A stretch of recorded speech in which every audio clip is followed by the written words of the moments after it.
என் அன்பு வணக்கம். இன்றைக்கி ரொம்ப இன்ட்ரெஸ்டிங்காக அகர் வச்சு தான் ஒரு ரெசிபி பண்ண போகிறோம். இந்த மாதிரி அகர் வாங்கியிருக்கோம். இந்த அகரை நம்ம கட் பண்ணி ஊற வச்சுக்கலாம். குட்டி குட்டியாக கட் பண்ணி ஊற வச்சுக்கலாம். நான் இந்த மாதிரி ஊற வச்சுருக்கேன். ஒரு 10 மினிட்ஸ் 20 மினிட்ஸ் ஊறினா போதும். எனக்கு ஊறிடுச்சு. நான் கேஸ் ஆன் பண்ணி ஒரு பாத்திரம் வச்சுக்கிறேன். பாத்திரம் வச்சுட்டு பாத்திரத்தில் இந்த அகர் வாட்டரை ஊற்றிக்கலாம்.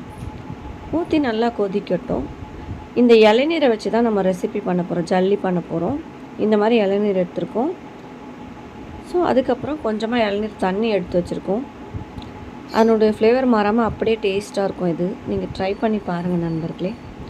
அவ்வளோதான். இளநீர் உங்களுக்கு எவ்வளோ தேவையான தண்ணி இருக்கோ அதை வச்சுக்கோங்க. இந்த இளநீரை எந்த ஷேப் வேணுமோ அந்த ஷேப்பில் நீங்கள் கட் பண்ணிக்கோங்க.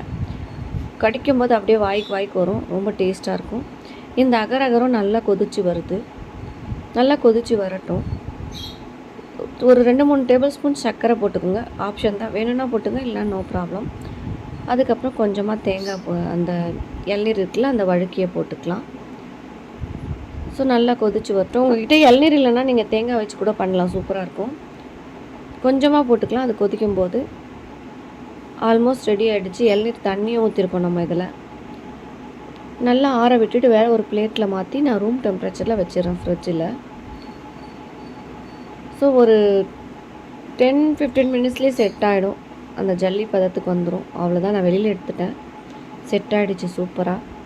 பாருங்கள், செம்ம டேஸ்ட்டாக இருந்துச்சு. ஒட்டாமல் இருக்கும், கையில் ஒட்டாமல் இருக்கும். அப்படியே ஜல்லி அப்படியே க்யூப்ஸாக சாப்பிட்லாம். சூப்பராக இருந்துச்சு. ஹெல்த்தியாகவும் இருந்துச்சு.